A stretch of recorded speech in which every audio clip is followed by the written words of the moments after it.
Okay, so today's gonna be a little bit different. I'm gonna live stream the creation of the first permanent node of our shared graph.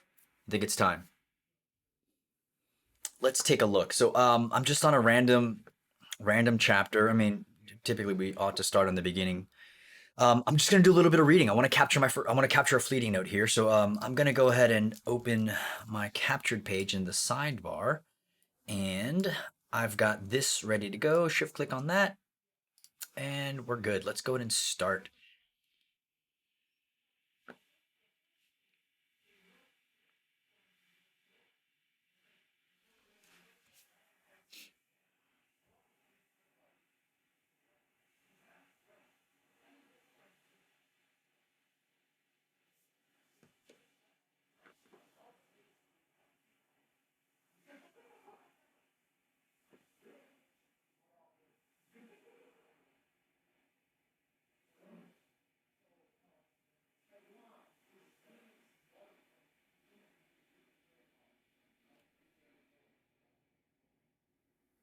Oh, this is amazing. This is the one right here.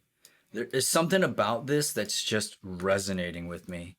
Um, let's go ahead and do this. I'm just going to do Command K, and we're going to call this chapter 10.2, keep an open mind. What I did was Command K, that creates this alias link. So in between the brackets, I put the text that I'm going to write, and then inside the parentheses, I'm going to paste.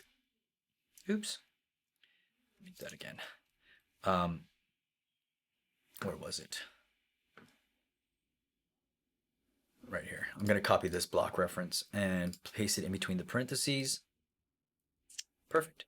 And then I'm actually going to copy the text itself, and I'm going to paste that as a child block underneath the reference node. That way I've just got it there without having to worry about it. And I'm just going to capture the fleeting thought that went through my mind, and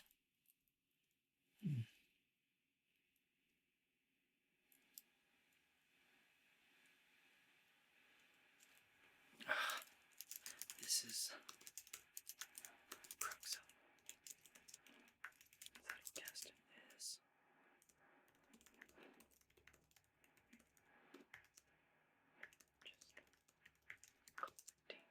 data or information.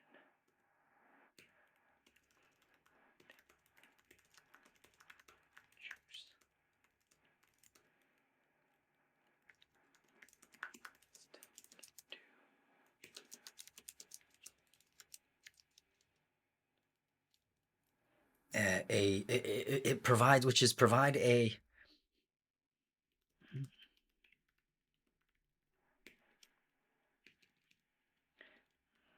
this probably why most for most folks. Let me just bring this over a little bit.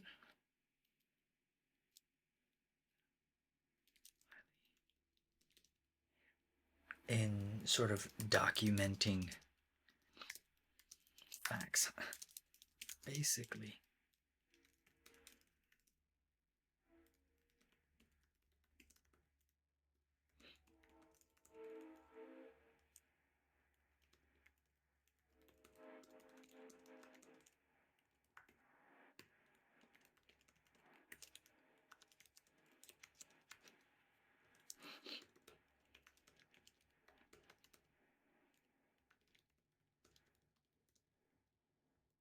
Ooh, that's it. That's juice. That's the juice. That's how I know I've captured it, because it's like at the end of it, I'm like, ooh. And typically, what I'm gonna do is I'm gonna go back to reading, because what's happened now is because I got to this ooh, right? I can close this, and I want to read more, if that makes sense. And that's because this is the sort of flow state, and I'm sort of like flipping it where it's like, oh, look what I captured. Maybe there's more stuff here. But I'm not thinking about where this fits in my argument. No, it's just, I'm just capturing because something was highlighted to me. And So yeah, so I would just continue to read. I would just continue to read. Yeah, let's see what happens next. Let's capture a couple. That way you guys can all see what that looks like. So I stopped here. I'm going to continue here.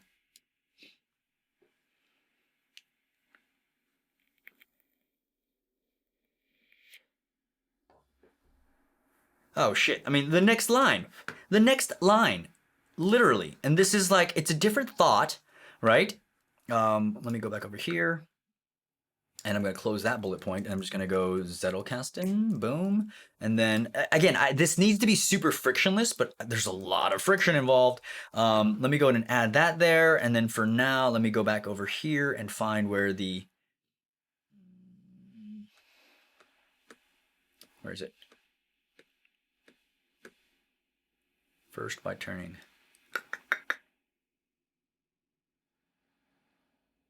Oh, here we go. I'm going to copy this block reference, bring that over. I'm going to do Command K, and we're just going to do the same thing. It was literally the next line.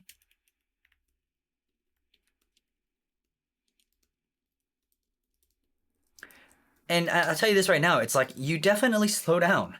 You know, like, how long is it going to take me to read a chapter? If there's juice in there that I want to capture and add to my communication partner, then it's going to take me time to break down an article.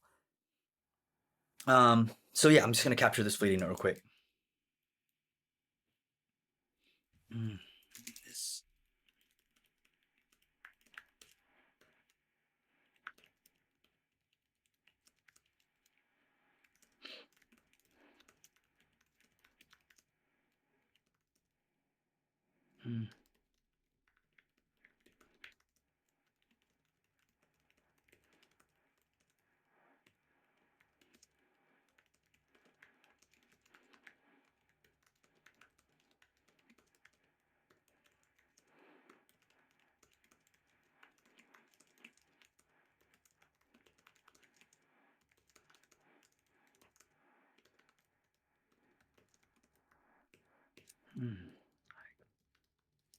I'm not even looking back at the quote. I'm just thinking about this.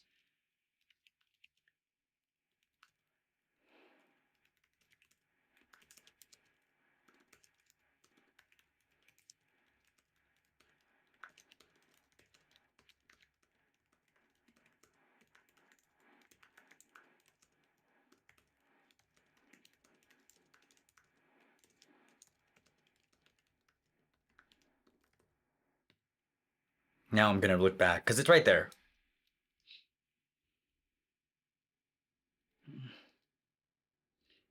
I mean, if I don't know how this information is going to support or argue a point, then if I don't know how this information is going to support or argue a point, then how do I know if I'm doing this right? That's the rub. Because there is no sort of grading, there is no grading except for ourselves. Holy shit. Zettelkasten is actually the solution to self-confident thinking. And with more self-confident thinking, just imagine how that impacts the world. Shit. I got it. I got exactly what it was. I got the juice of it. If I came back to this a week later, a month later, I have enough, right? I'm gonna go and close this, and let's keep reading. Literally 2 paragraphs, still going. Again, now I'm juiced. I want to know what's next. Let me get some water. Again, this isn't super edited. I could edit it out, but it's authentic. What are you gonna do? Where was I? Here we go. I'm right here.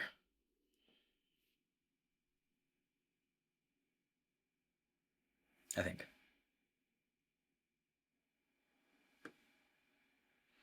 Yeah. Or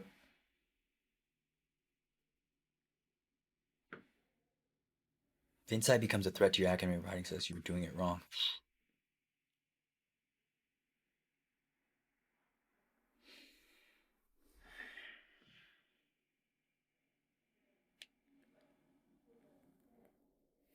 Hello?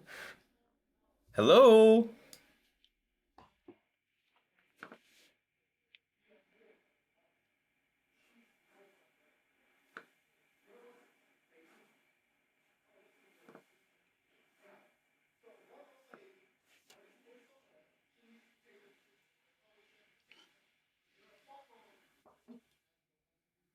Holy shit. This is awesome. I mean, this is what so many of you have been struggling with, and I know it because I've been watching it, I've been reading what you've been doing, and it's just like it's so clear here. Like it's so beautifully articulated. Um I'm gonna just capture this real quick. This is exactly what so many are struggling with.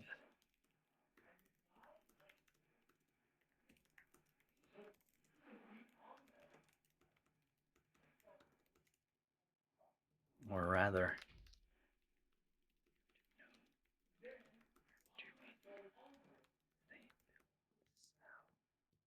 the difficulties that I see is that you really can't explain this unless they do it. Interesting. Let me find out where this source material is. It's kind of juicy, but I think there's something there. Like it stood out to me for a reason, right? Within the slip box. Let me go ahead and capture that real quick. I didn't paste that in. Obviously, it stood out to me, so let's go ahead and copy that block reference and do the same thing here. I'll do Command K, and I'll just do the same thing. What was chapter 10? Like I said, this is literally 3 and then block reference, boom. And let me finish capturing this too. One of the most important habitual changes when starting to work with the slip block, moving the individual project with this is the exact same problem that people have with attempting to go back to the traditional folder hierarchy.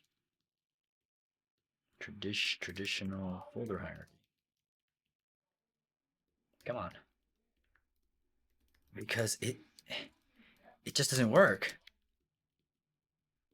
I can't name a folder before I can figure out what it is, figure out what it means to me. This is powerful. It changes how we look at our thinking and gives us room to actually come to an opinion. And is it really an opinion or a more formed or a more informed conclusion or declaration? Right? Something like that. And I'm cool with that. Let's go and copy that block reference real quick, just so I have the source material. Again, this is going to be very different when you're doing it with your specific workflow, but right now I'm just showing you what this kind of feels like. I mean, there's definitely more in there, but for now, this is going to work. Did I already do it? I think I already did. Let me just double check. Yeah, I did. Okay, cool. So that's 3 of them. That's good, right? I could keep going. Like I want to keep reading. That's what I really want to do.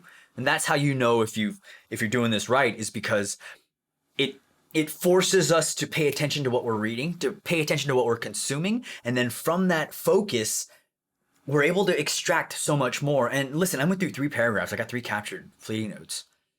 It's a different way of working, and when I'm doing this, I'm not thinking about the 3 other articles that I'm looking at. When I'm doing this, I'm not thinking about my phone going off. When I'm doing this, I'm not thinking about the notifications and distractions, if that makes sense.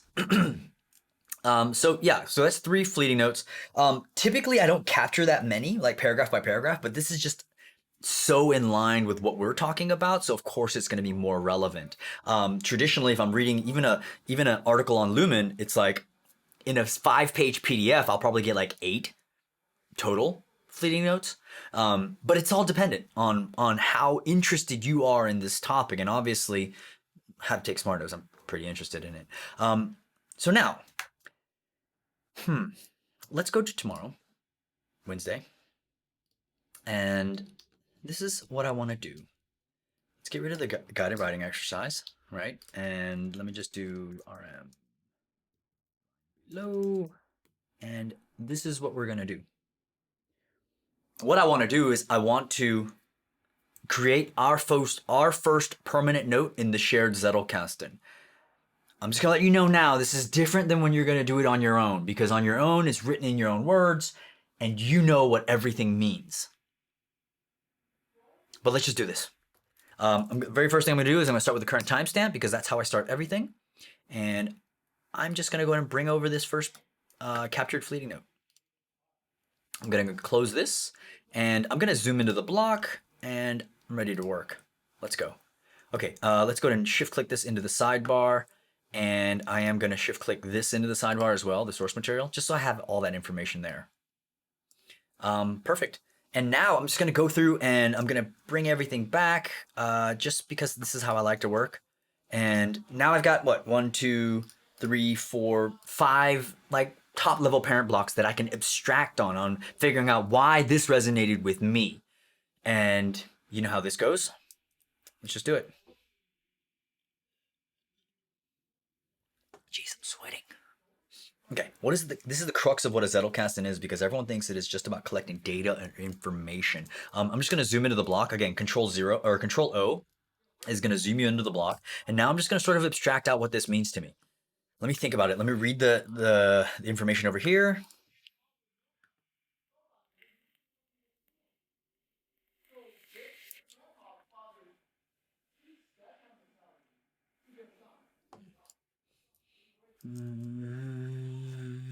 First, by turning the whole room.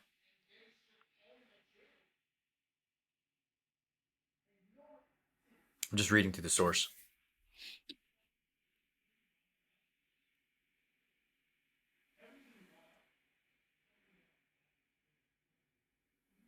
And I'm just gonna read the paragraph before, just to give me a little bit more context. Again, I like having just one sentence that I capture, because I can easily go and read the paragraph above it and the paragraph below it, but I'm pinpointing on this one idea. And if that means, if I have 2 ideas in one sentence, guess what I'm doing? You know what I mean? I have to chop it up, because it's that one idea that I want to sort of extract out of. I'm going to wring that out, and through this process, I'm really able to do that. And I don't really worry about like having things so close together. Like if there seems like there's 2 ideas, then I focus on the one that I'm more drawn towards, and whatever that second idea is, it's there. It's like, that's not going away. That's me thinking about it, and the more that I build out, then the more I can think about it. So anyways, let me just go into this one. Let me read the paragraph above it, actually, or the sentence above it.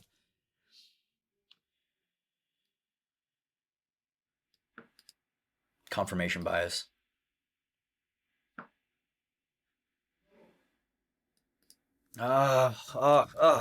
This is such a paradox,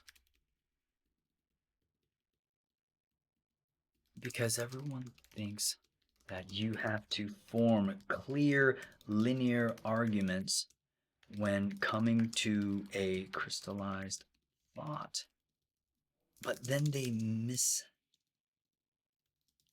out on the exploration of their thinking. It's it's hard to put into words, but I see it all the time, because it's this lack of self what do you call that? It's this lack of self worth or self confidence that makes it very unstable to think that one has the ability to have their own thoughts. And the argument that facts are facts doesn't take away from the thinking that that fact has on us. That's clearly. And it's easy to dismiss that as emotional or irrelevant. But how else do we know when something is highlighted to us?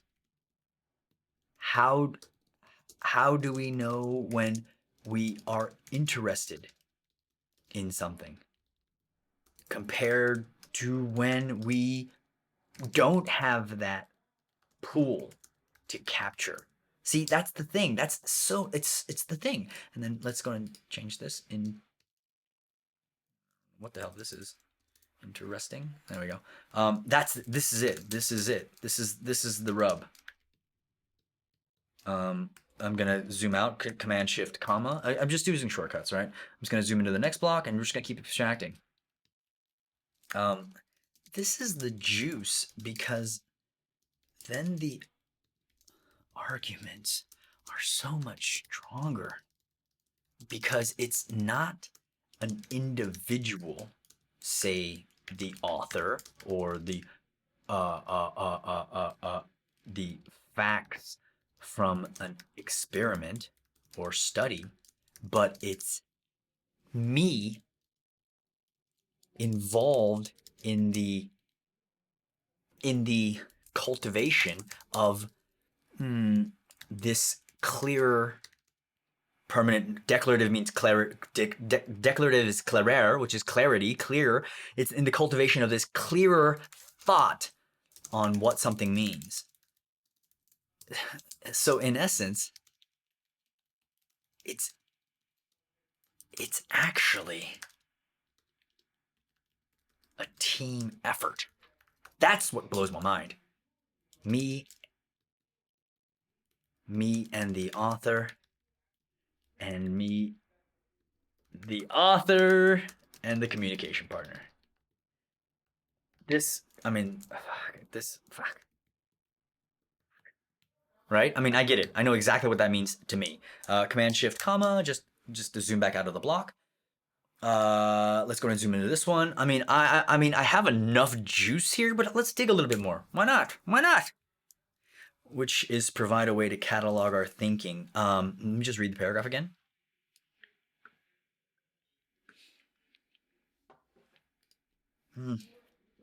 And when I think about how we catalog our thinking, why the hell is it that I can remember key lime pie and think of Miami? I think of Million Dollar Baby, and I think of Beverly Hill I think of what's it called, that little restaurant? I think of that little Le Petit Four. Think of Le Petit Four. Like, why? Like, how is it that I'm able to catalog my thinking because of these completely irrelevant ideas? Not irrelevant, but completely disparate ideas. This is what I'm saying.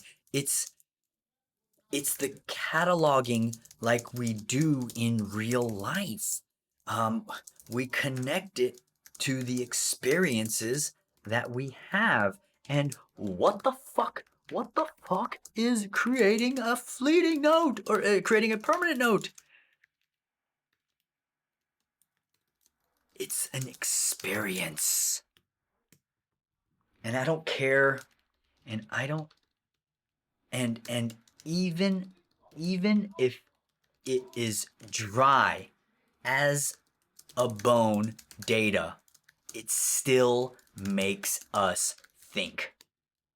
If I can think about all of the things that it makes me think of, then I'm doing my work. You know what I mean? Then I'm doing my best to respect and honor the author who I will be meeting next. There's no other way. I'm gonna zoom back out of the block. I'm just gonna go and use the the breadcrumb there. Again, same thing. This is pretty juicy. Let's just go back. Let's go down one more level. Why not? Oops.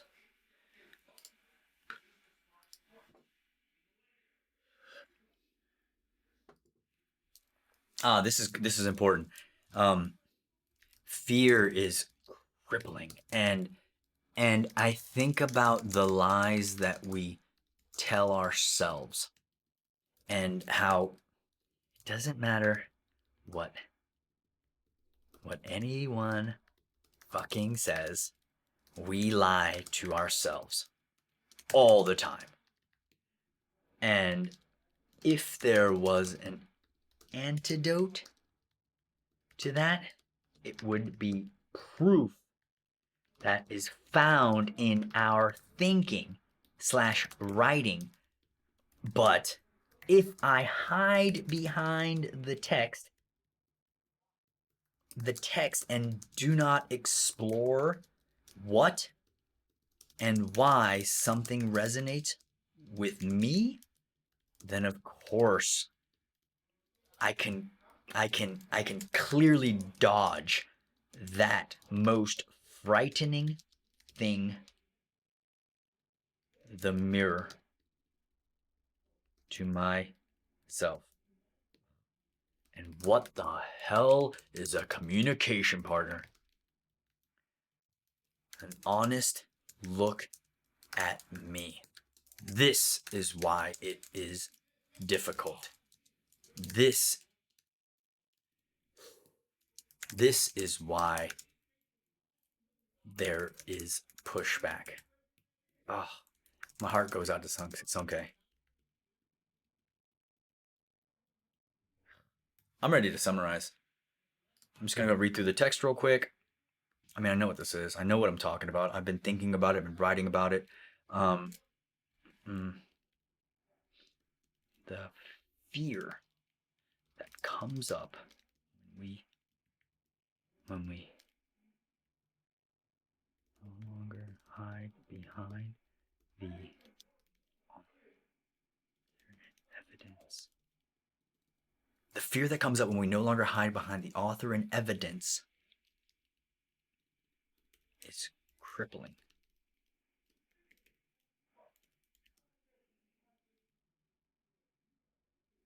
Yet the exploration into our own thinking gives us evidence and evidence.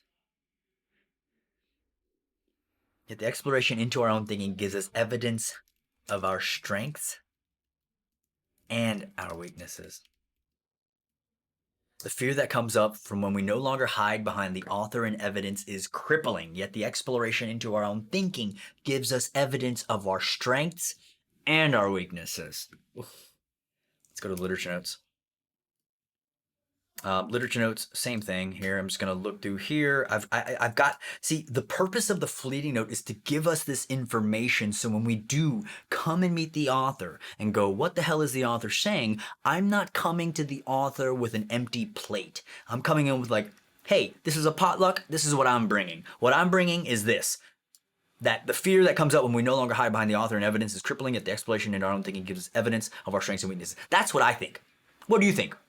What do you say? Let me meet you halfway. Now I'm gonna read. I'm just gonna abstract how can I state in my own words what the author is saying, utilizing the information. This is called thinking, by the way.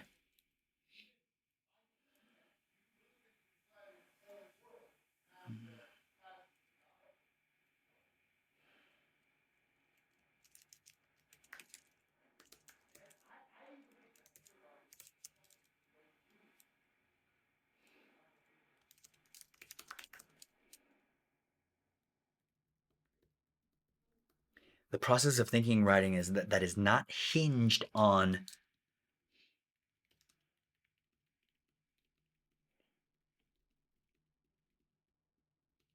is where the arguments are the process of thinking and writing that is not hinged on knowing beforehand what the outcome will be is where the arguments are it's where the arguments are no longer of personal significance. The bias that we may have as an individual is subjugated to the so the bias that we may have as an individual is subjugated. It's given away. It's given off. It's offloaded, subjugated to the evidence that we procure in the process of discovery. Basically, it's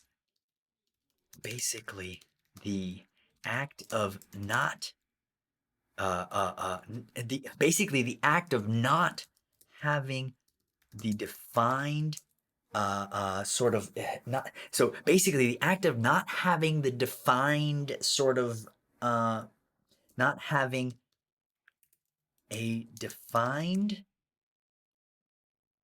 argument is where the supportive is where the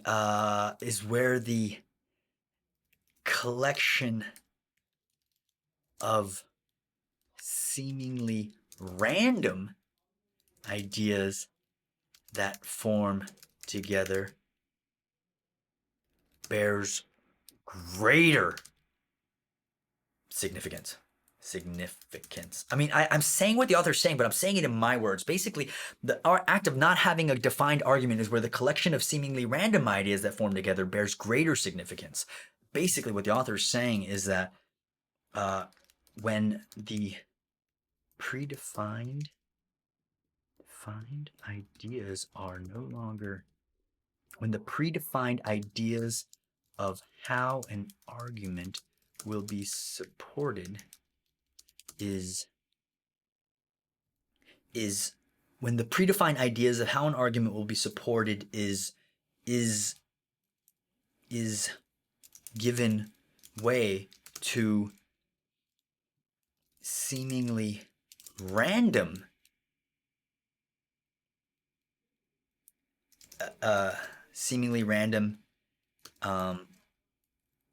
when the predefined ideas of how an argument will be supported is given way to seemingly random, is it given way? Is supported is given way? Yeah. Will be supported is given over when the predefined ideas of how an argument will be supported is given over to seemingly random pieces of evidence, the significance is sort of is clearly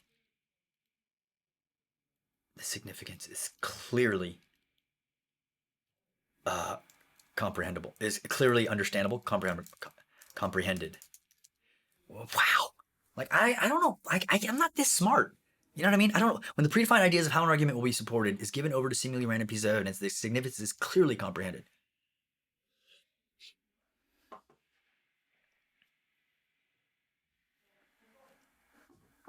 Because then what it's saying, it's basically what he's saying is that if I have an argument that is supported by all the evidence that I find because I have this in mind, that's not as powerful as having what seems like random evidence supporting that argument from without knowing where that conclusion is going to lead. It's if that makes sense.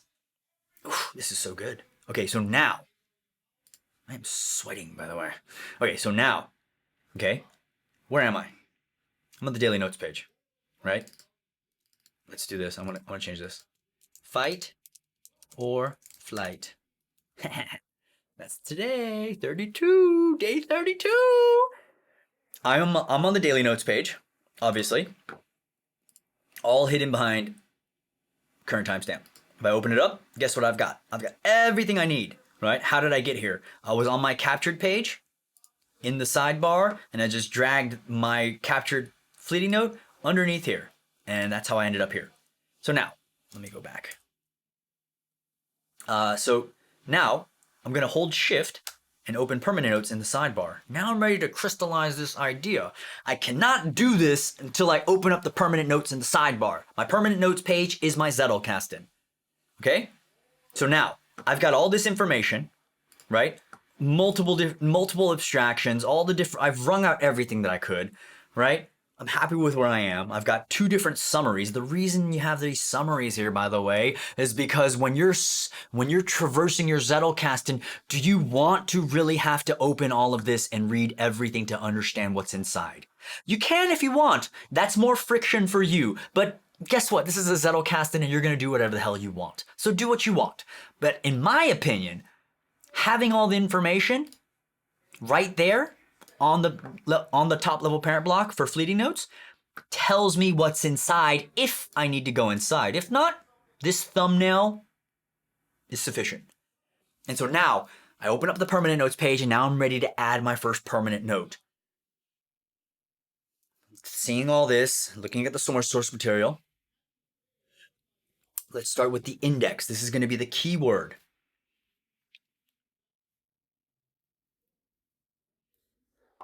Because this is my first permanent note, there is no conversations that are happening. It would be different. It's almost like a conversation with anybody. It's like the first conversation is always going to be more broad and general. But as I go deeper into it, then I can get more specific as I go down threads. And so this one, I feel like it's very much, let me just read this. If I had to come up with like a thumbnail of what this means,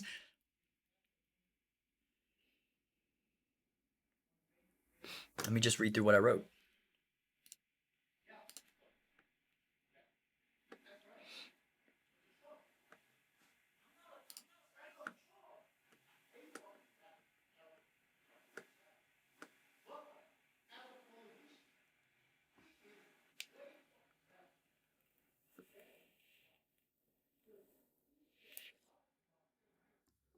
It could be like trusting the process.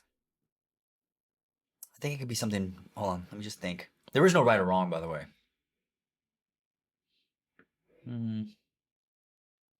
Really, just talking about like this idea of not knowing, uncertainty. Uncertainty. That's exactly what it is. And so, it could even be fear, but I like uncertainty better because I feel like there's a lot of uncertainty in the group, anyways. But again, this is just my conversation. So the first, because it's the top level parent block, I can call it whatever I want. So I'm gonna call it uncertainty, and now I write my permanent note because I have my index there. And so now I just look at my information here and I crystallize a thought. Clear, clairer, declarative.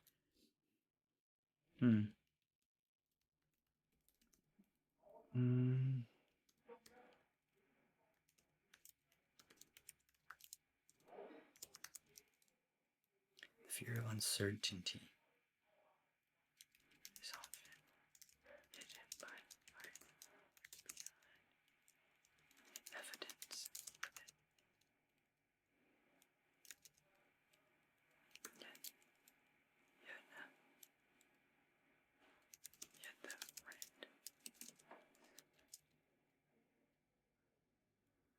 The fear of uncertainty is often hidden behind the evidence.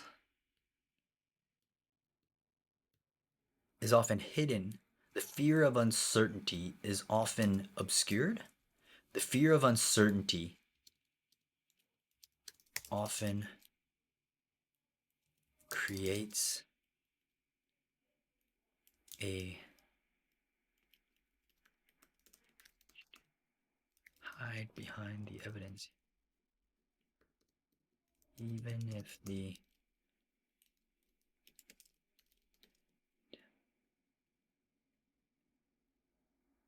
Fear of uncertainty often creates a vacuum in which to hide behind the evidence, even if the seemingly randomness of notes provides a more sig.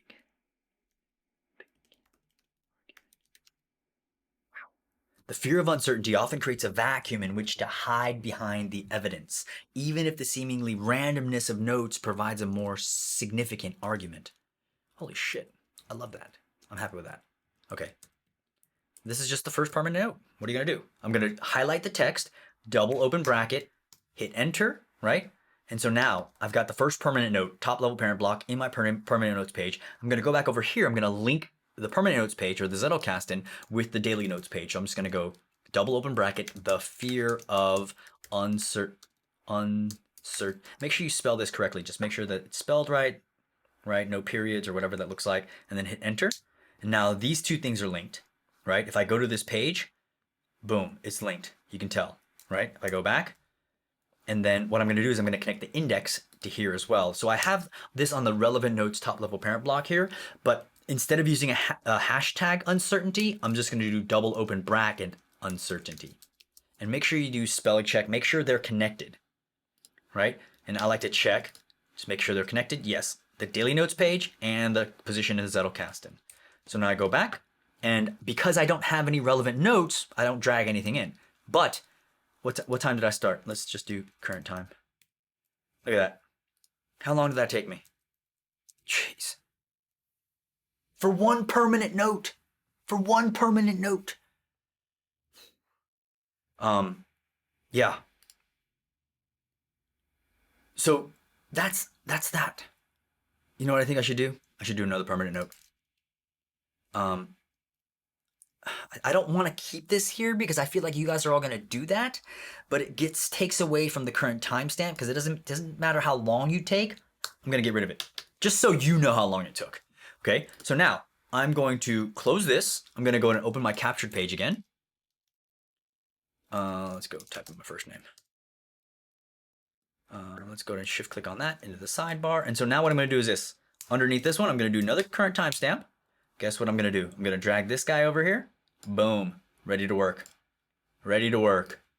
Right? And then I'll zoom into the block. Let's do the same thing. I'm going to shift click this into the sidebar. I'm going to shift click the quote itself into the sidebar. I'm going to grab some water because I am sweating. Let's do that whole process again.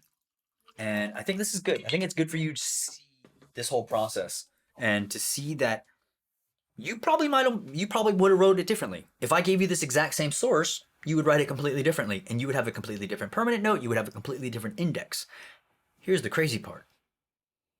If you did it the next day, you would have a completely different permanent note, wouldn't you?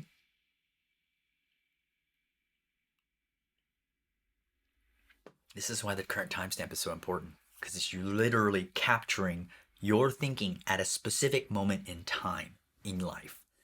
Okay, so let me just go through this. What I'm going to do is I'm going to go and click on that bullet point, and I'm going to click into this one, or actually let me do this first. I'm going to go and let me just zoom out of this block. I'm just going to bring over all of this shift tab just to get it. There we go. Now they're all top level parent blocks, right? So I have 1, 2, 3, 4, 5, 6, 7-ish, right? I'm going to go and zoom into this block, and let's just get to work here. Let me just read the source material quick.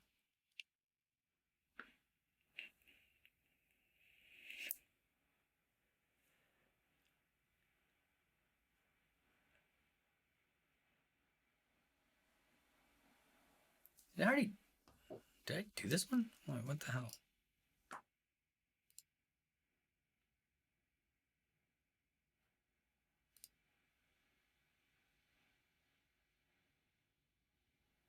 I already did this. Why do I have two of them? I don't know. How the hell did that happen?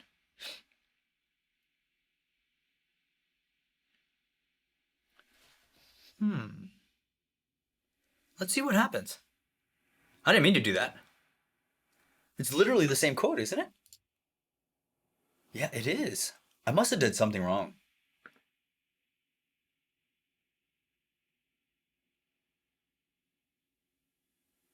Well, fuck it. Let's see what happens. this is actually really good because I know that some of you are struggling with like, how do I know what to capture? How do I do this idea? Right? I'm literally taking the exact same source. I'm creating another permanent note. This is crazy. I need to watch this video back. I don't know what I did. Let's figure it out. Okay.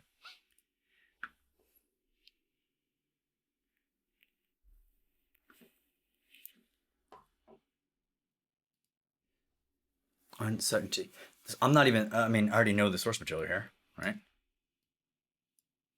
This reminds me how much.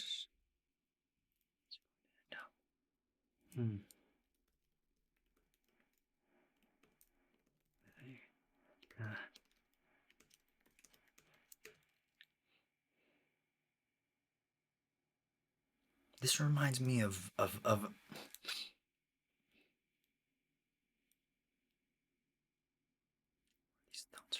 thing is, I'm trying to do fleeting notes on it. It's like I already know this information.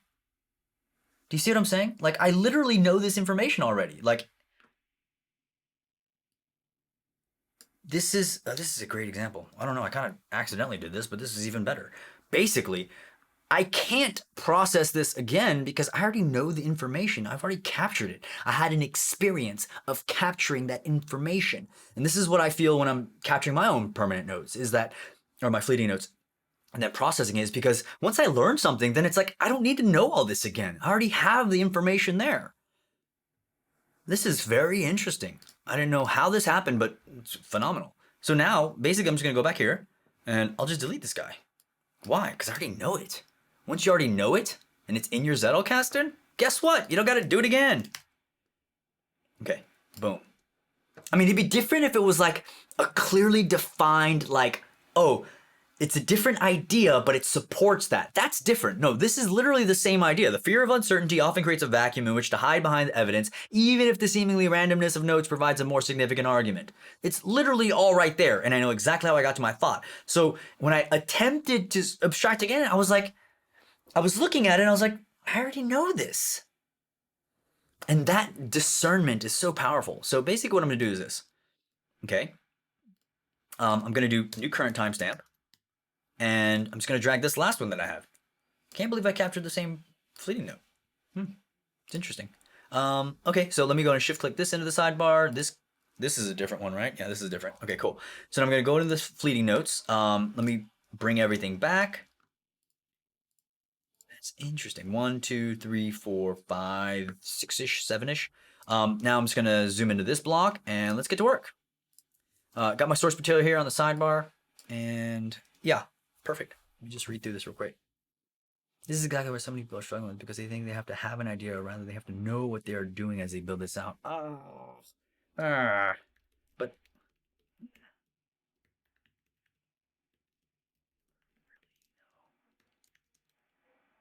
how something works. How we do it. The struggle is spending time thinking about it compared to the actual learning process in which we jump in and do the work. This reminds me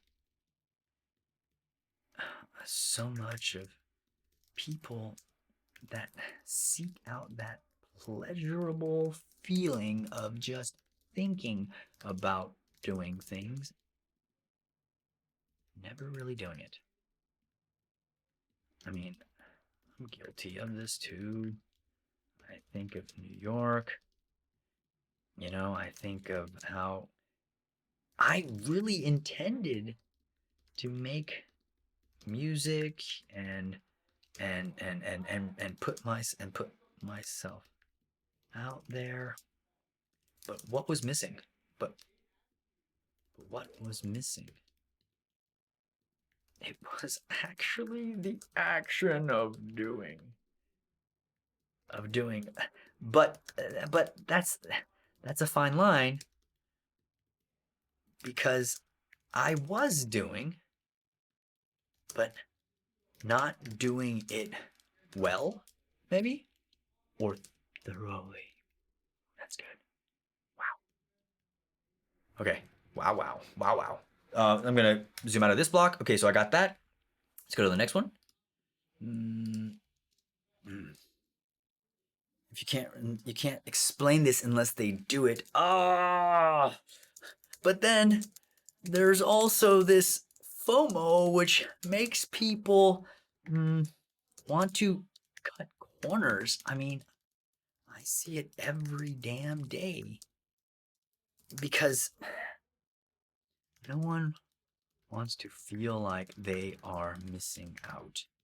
And especially with complex and complicated things, that fear is only multiplied. Ah, my heart. Ah, this hurts. This hurts my heart.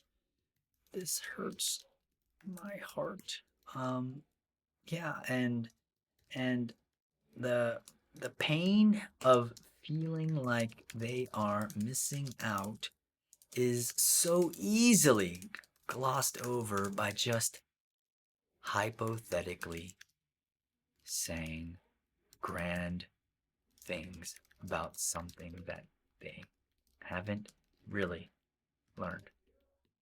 I'm guilty of it too. Me too.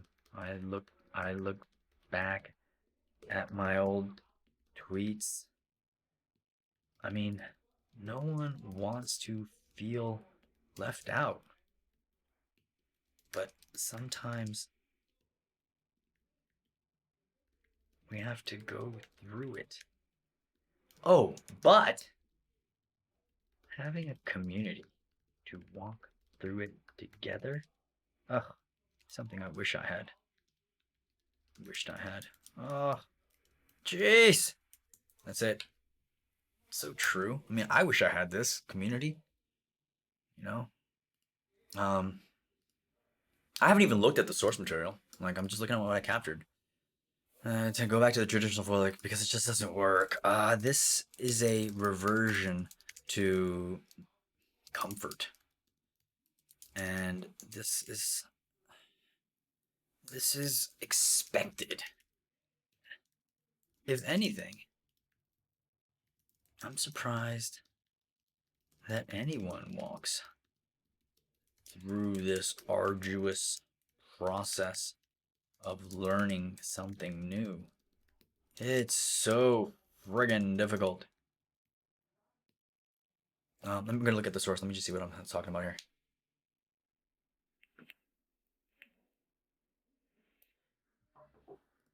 Wow.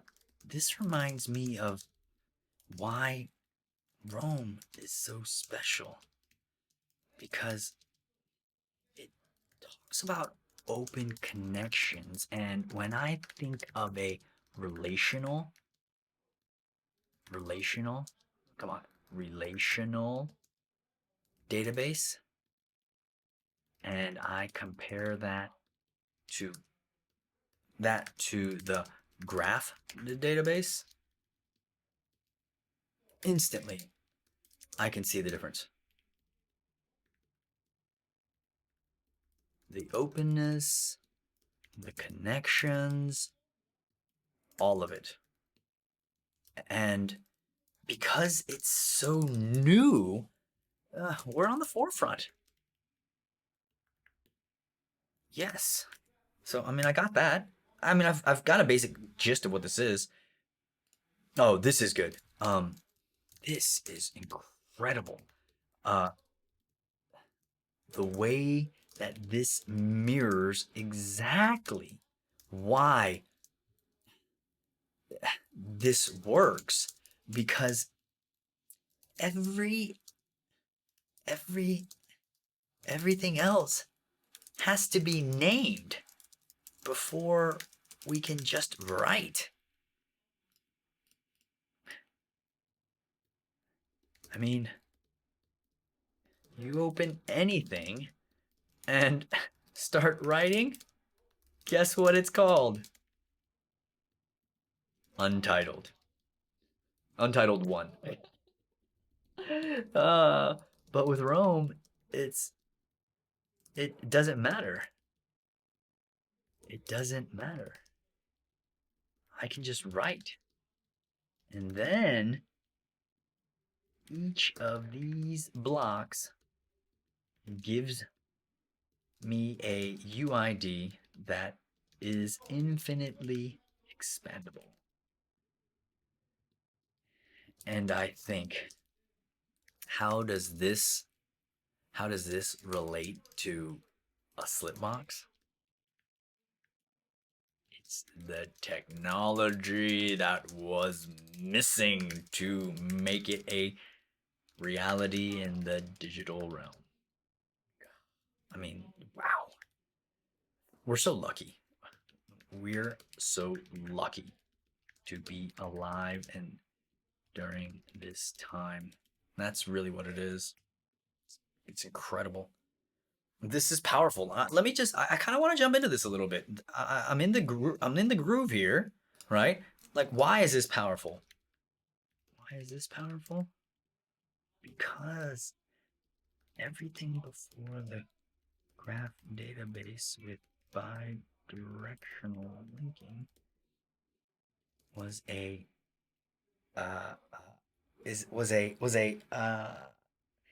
how do you call this? Why is this powerful? Because everything before the graph database with bidirectional linking was hindered, crippled by this lack of connection. Whoa. Whoa. I wonder how this mirrors the world we live in right now. If the traditional folder hierarchy hindered and crippled our connections, and every damn tool. What happened? What happened? What I do? What I do? What I do? Let's go back over here. I know exactly where it is. I mean, this is what I love. I know exactly where I am. Doesn't matter if I get knocked off the horse. Boom. Look at this. You see that? That was super fast. Daily notes page. I knew exactly what block I was. Why? Because it wasn't expanded.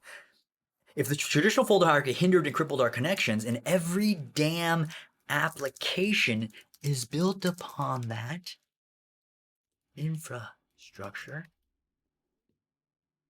what happens when there's a new way of connecting data? Whoa. Whoa. Do you feel that? It's kind of crazy. Wow. Yeah. Wow. Okay. Let's just dive a little bit more. Why not? Let's go all the way in. And if how we interact with the world changes, I wonder how that changes our thinking. And if our thinking changes, holy shit. Everything changes.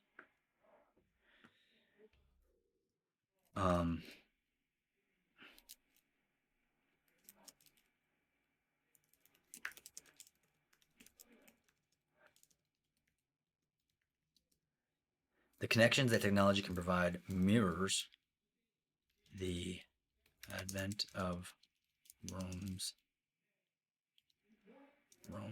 ascent towards. The connections that technology can provide mirrors the advent of Rome's ascent. Wait, is that right? Connections can provide.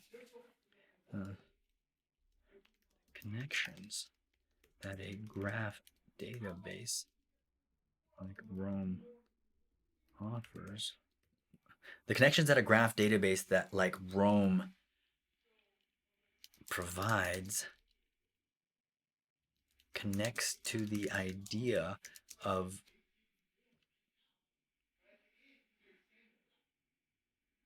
reading through my old notes.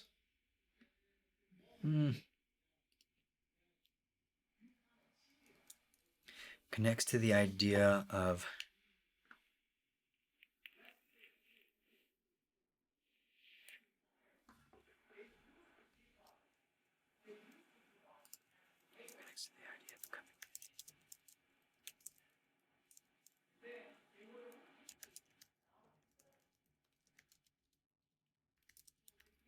connections that a graph database like Roam provides connects to the idea of community that supports the process of learning something new.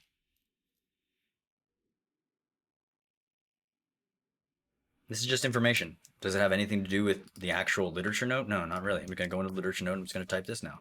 Let me figure out what this is saying. Now I'm going to look back. Where was this? One of the most important habitual things. Okay, it's at the bottom. I'm just going to read the whole paragraph here.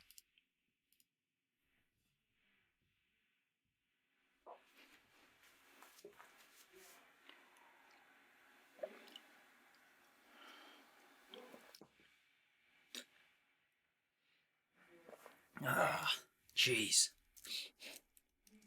The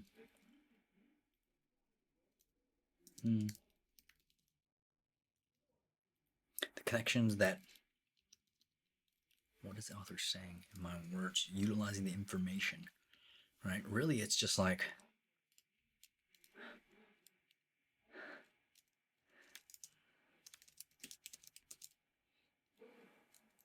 when the focus is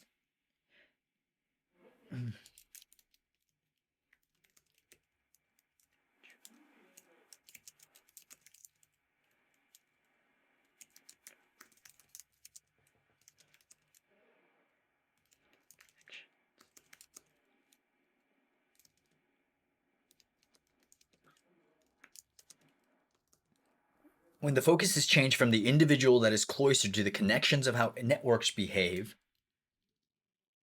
results mirror the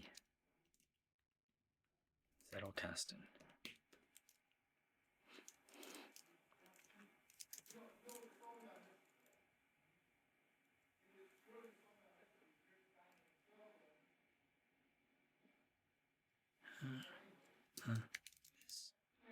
This change is difficult because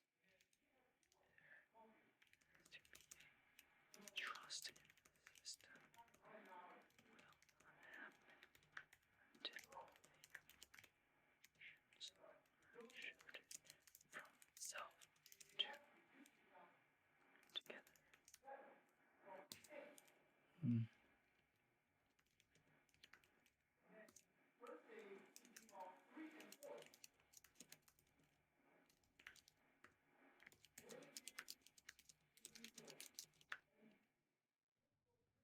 I mean, I kind of get the gist of it. I mean, there's a lot of information there, but I know what the idea is. The idea is just talking about networks and that.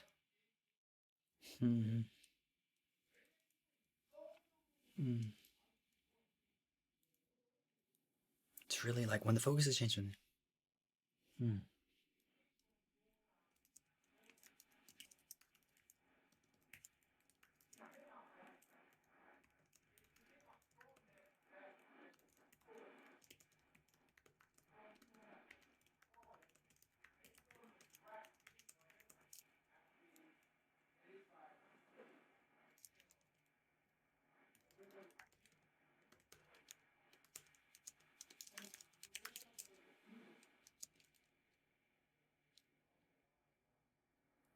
The Zettelkasten needs a network to thrive in because the connections mirror the open connections.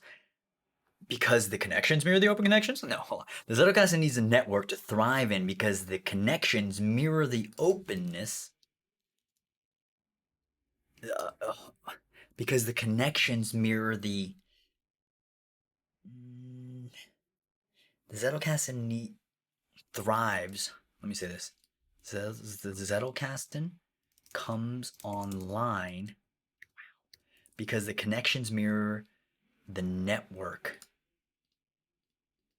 Because the connections mirror the Zettelkasten comes online because the connections create a network like a graph database. Holy shit. Sorry. I mean, it's clicking. Like, I didn't know what this meant until I summarized on this literature note block. This is what it's coming down to. This is the thinking process. It's an induced flow state, right? So I got that. Guess what I do now? Let me just show you where I am first. Okay, I'm gonna zoom back into this block. right? Daily notes page, current timestamp. And then because it's right there, I'm going to hold shift, boom, right? And so now I'm looking at this information and I'm looking at this index and I go, does it fit underneath there? Is a better question is, do I want to continue this conversation or do I want to start a new conversation with my communication partner? And I go, I like this uncertainty in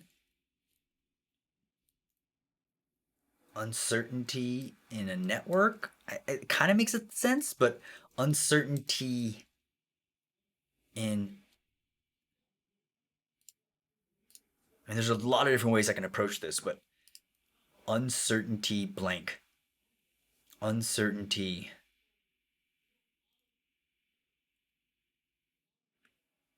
It's almost like facing fears.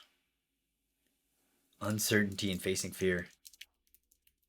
Facing fear. Facing one are facing no. Uncertainty in fear of the reflection. Fear of reflection. No. What is this? Let me just think about this. Is it going to be? It's going to be either there or there. Oh, this is so good. Oh.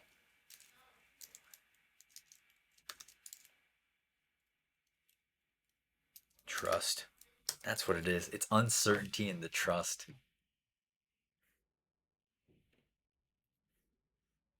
It can fit anywhere. I mean, it's all about relevant notes. It's like how many notes do I want to make relevant? Let's just go with this trust, and then I'm just looking at the index. And now I'm just looking at my information here, and I go.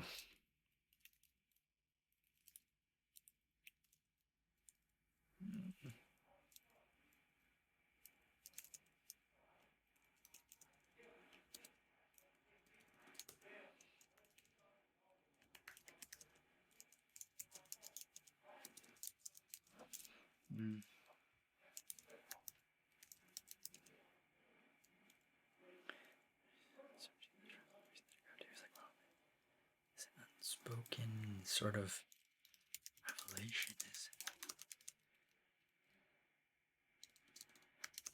trust.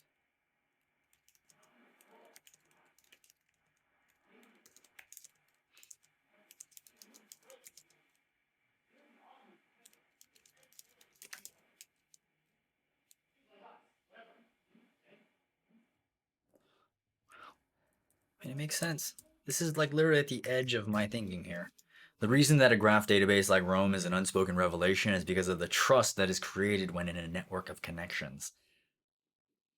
Let me read both of them. Uncertainty, trust. Trust, uncertainty. There's a thematic connection, right? I'm just going to read both the permanent notes in order. The fear of uncertainty often creates a vacuum in which to hide behind the evidence, even if the seemingly randomness of notes provides a more significant argument. The reason that a graph database like Rome is an unspoken revelation is because of the trust that is created when in a network of connections. Let's connect it. The reason that a graph database, boom, let's connect this. Open bracket, and I'm just going to do trust, right? Make sure the spelling is correct, right? Let's go into this one. Okay, daily notes page, permanent notes page, right? Perfect. Let's go back. Let's go to this one. Daily notes page and permanent notes page. Cool. Obviously, I don't need to bring this one over. Why? Because it's already connected. If you follow the lineage back, it's already connected. It's only on branches that are not connected. I mean, I could have another note here, like here. I could have a branch here, but look at the CSS. Do you see the colors here? This is a sibling of this.